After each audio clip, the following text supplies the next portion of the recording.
As you can tell, I've almost completely uncluttered my brain, which means pretty soon I'll have room for all the stuff that should be here, like cute puppies and Melissa Fumero, and thoughts on upcoming reviews. But between scripting out next week's theory video and the work we're going to be doing in this video today, there isn't a whole lot left to deal with. Next week is going to be the big one. Next week is going to be the big theory related to the idea that the Rose Diamond reveal doesn't really make sense. Next week, as pointless as it may seem, I'm going to actually put forth a theory as to how this can all still be a deception, how in universe Rose might still not be Pink Diamond. I don't particularly believe it, but I'm going to put it forth anyway. This week, though, I'm going to be talking about some of the minor questions pertaining to this reveal that I feel need to be answered. There are, of course, major questions that also need to be answered, and I will be talking about them in an upcoming analysis of this reveal. Because if some of them aren't answered properly, this reveal will be the worst thing that's happened to this series. I have receipts to prove that. But today we're just dealing with some of the minor stuff. Some of the stuff that's actually relatively easy to answer if we think about it for just a few minutes, and I'm going to try to answer it here. I actually asked you guys to put forth some of your questions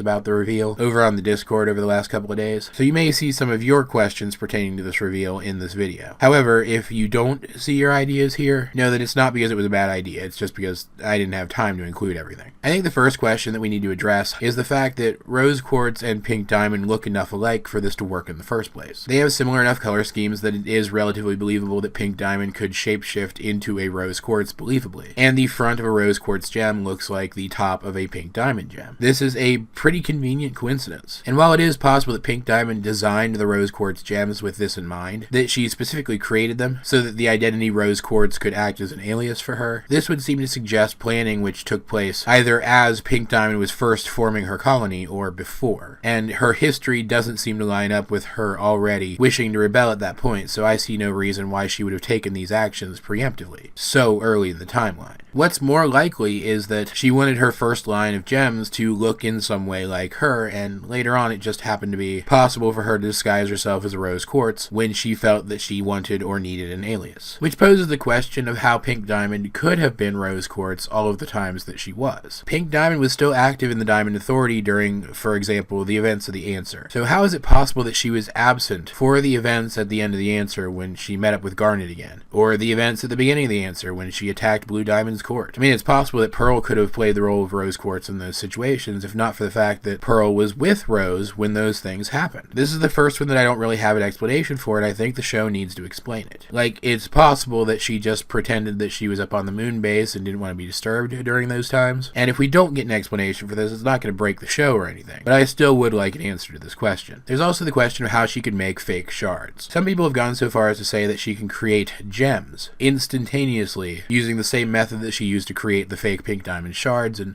I'm sorry, but that's ridiculous. We only know that she can seemingly convert soil into believable gem shards. That in no way suggests that she can create full gems, let alone manipulate her own gem's shape. But it is still an interesting ability, one which seems to come out of nowhere. However, if we look back at one of my older theories where I theorized about the roles of the diamonds, I did theorize that certain abilities that Homeworld possesses come from each of the diamonds, that they develop technology based on the abilities of some of the diamonds, and that the injectors were based on abilities of Pink Diamond. If this is true, then her being able to turn soil into believable gem shards is just more evidence for this. And so, honestly, I didn't feel like it came out of nowhere when I saw it. There's the question of how Pearl exited Pink Diamond's palanquin, shapeshifted into Rose, and then approached it again without anybody noticing, in the middle of a crowded battlefield surrounded by Pink Diamond's court. And again, this is one that I don't really have an answer for, but one that I don't feel breaks the show. It's possible that Pearl was able to pull this off. It's unlikely, but it's possible. Next, there's the question of how Blue Diamond, if she was so close to Pink Diamond, didn't recognize Pink Diamond's voice coming from Rose Quartz when Rose invaded her court. I put it like this in a discussion over on my Discord, that if you were mugged on the street and your mother's voice came out of the mugger's mouth,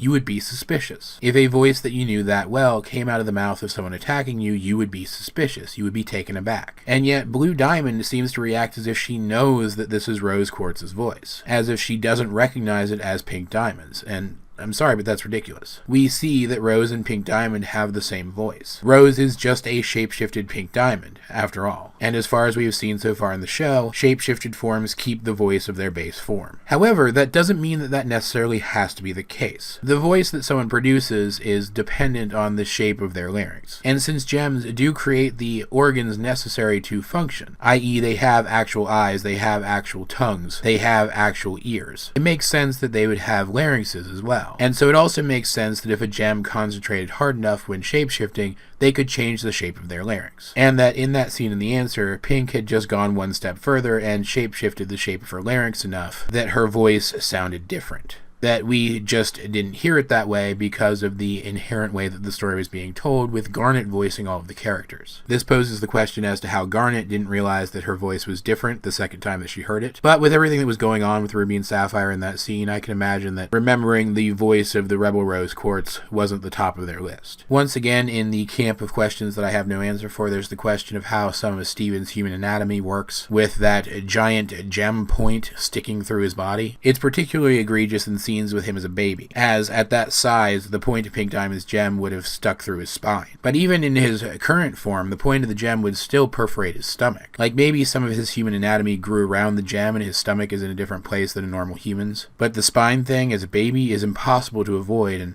I don't know how he survived it. At the very least, I don't know how he survived it with use of his legs. Then there's a question that I've seen asked many times over. How do Pearl's gem placement and color scheme line up with this? If she was Pink Diamond's Pearl, her gem should have been on her stomach, and her color scheme doesn't line up with her ability to transform into a convincing rose quartz. But remember, we never got confirmation that all Pearls have the same gem placement as their owners. We only know that that's true of Yellow Diamond's Pearl and Blue Diamond's Pearl, and 2 instances doesn't make a pattern. And as for Pearl's color scheme, her colors seemed a lot pinker in that flashback scene. Looking at just that scene, I think it's just as possible for her to transform into a rose quartz as it is for Pink Diamond. The real question is, why are her colors today different than they were in that flashback? And I think I have an answer for that too. What if pearls aren't made ahead of time with specific colors in mind? What if they all come out blank white and then change their colors themselves to match their owners as a sort of final stage in the bonding process? This would not only explain why Pearl's color scheme in the present looks different than in that flashback, but also how she was able to disguise herself as a rebel without being recognized as Pink Diamond's Pearl, and how she has so many colors in her color scheme today. As a Pearl, she is just able to freely change her color scheme. That is one of her abilities. There's the issue of Pink Diamond's and, by extension, Steven's fusions. While it's possible that Smoky Quartz gets her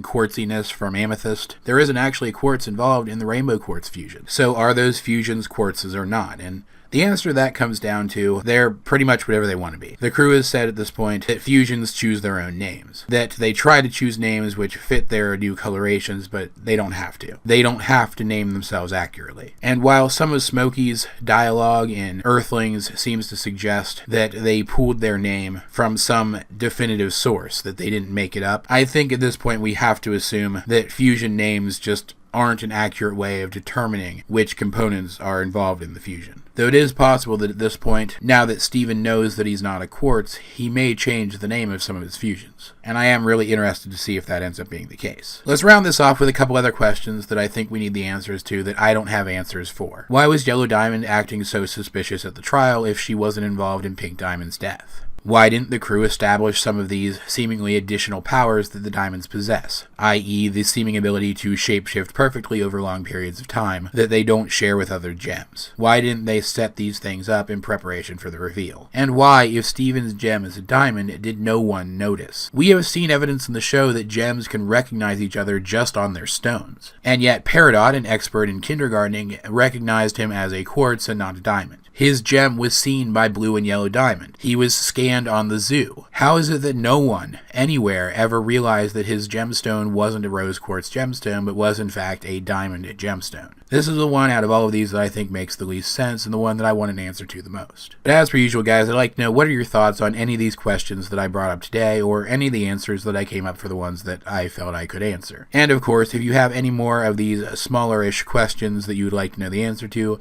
let me know in the comment section down below, or preferably in this case, over on my Discord.